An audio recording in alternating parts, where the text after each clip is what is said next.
সভায় সংস্কার বিষয়ে ঐক্যমত স্থাপনের প্রচেষ্টার জন্য এবং বহু বিষয়ে ঐক্যমত প্রতিষ্ঠার জন্য জাতীয় ঐক্যমত্য কমিশন ও রাজনৈতিক দলগুলোর প্রতি ধন্যবাদ জ্ঞাপন করা হয়।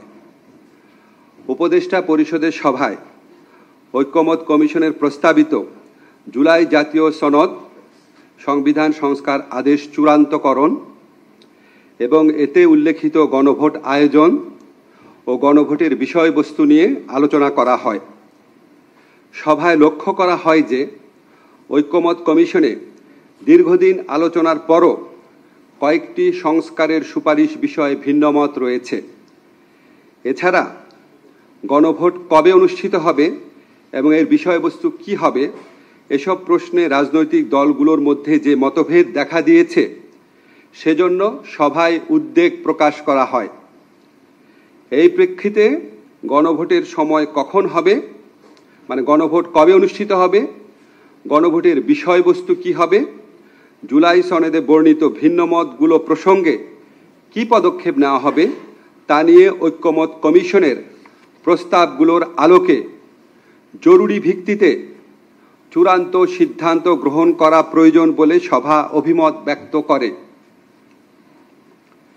এসব ক্ষেত্রে ফ্যাসিবাদ বিরোধী আন্দোলনের দীর্ঘদিনের মিত্র রাজনৈতিক দলগুলোকে স্বীয় উদ্যোগে নিজেদের মধ্যে আলাপ আলোচনা করে সম্ভাব্য দ্রুততম সময়ে, সম্ভব হলে আগামী এক সপ্তাহের মধ্যে সরকারকে ঐক্যবদ্ধ দিক নির্দেশনা প্রদান করার আহ্বান জানানো হয়।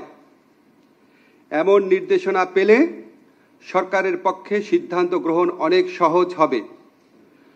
বর্তমান পরিস্থিতিতে কালক্ষেপণের যে কোনো সুযোগ নাই সেটাও আমাদের সবার বিবেচনায় রাখা প্রয়োজন। উপদেষ্টা পরিষদের সভায় 2026 সালের ফেব্রুয়ারির প্রথমার্ধে আগামী সংসদ নির্বাচন অনুষ্ঠানের বিষয়ে সরকারের সংকল্প পুনর্ব্যক্ত করা হয়।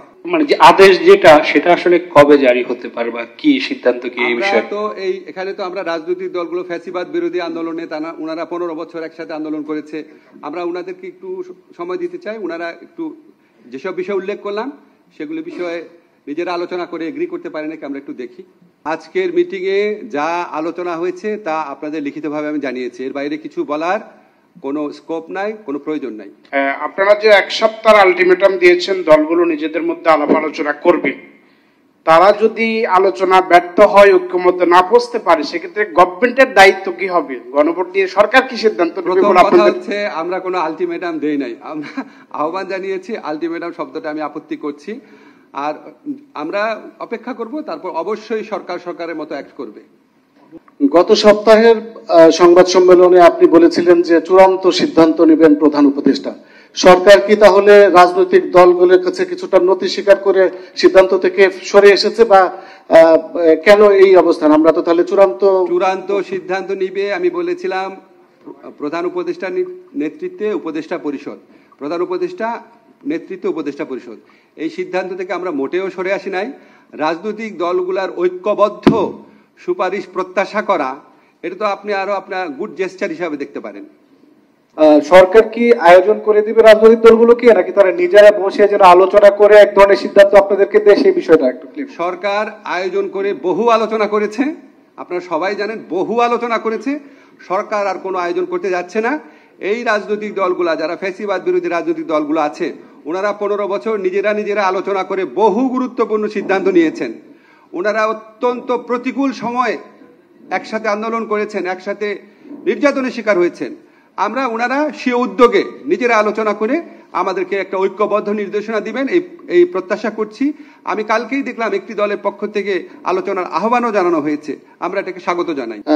রাজনৈতিক দলগুলোর, বিশেষত একটা বড় রাজনৈতিক দল থেকে যে অভিযোগটা করা হচ্ছে, ঐক্যমত্য কমিশনে যে বিষয়গুলো আলাপ আলোচনা করা হয়েছিল বাস্তবায়নের সুপারিশে সেই আলাপ আলোচনাগুলোর ব্যত্যয় ঘটেছে বা সম্পূর্ণভাবে সেগুলো রক্ষা করা হয়নি। আর একটা হলো যে তারা এই প্রসঙ্গেই থাকি যে এইটা স্যার কেন হলো, এটা কি এই অভিযোগ সম্পর্কে কেন? এই প্রসঙ্গে আমাদের এখন কোনো মন্তব্য নাই। আমরা রাজনৈতিক দলগুলো নিজেরা আলাপ আলোচনা করবে, এই বিষয়টাও আমাদেরকে একটা ঐক্যবদ্ধ নির্দেশনা দিবেন এই প্রত্যাশা করছি। ওনারা যদি আলাপ আলোচনা করেন আমরা এটা খুব আমাদের জন্য কাজটা সহজ হয়। ওনারা যদি ঐক্যবদ্ধ নির্দেশনা না দিতে পারেন অবশ্যই সরকারের মতো সিদ্ধান্ত নেবে।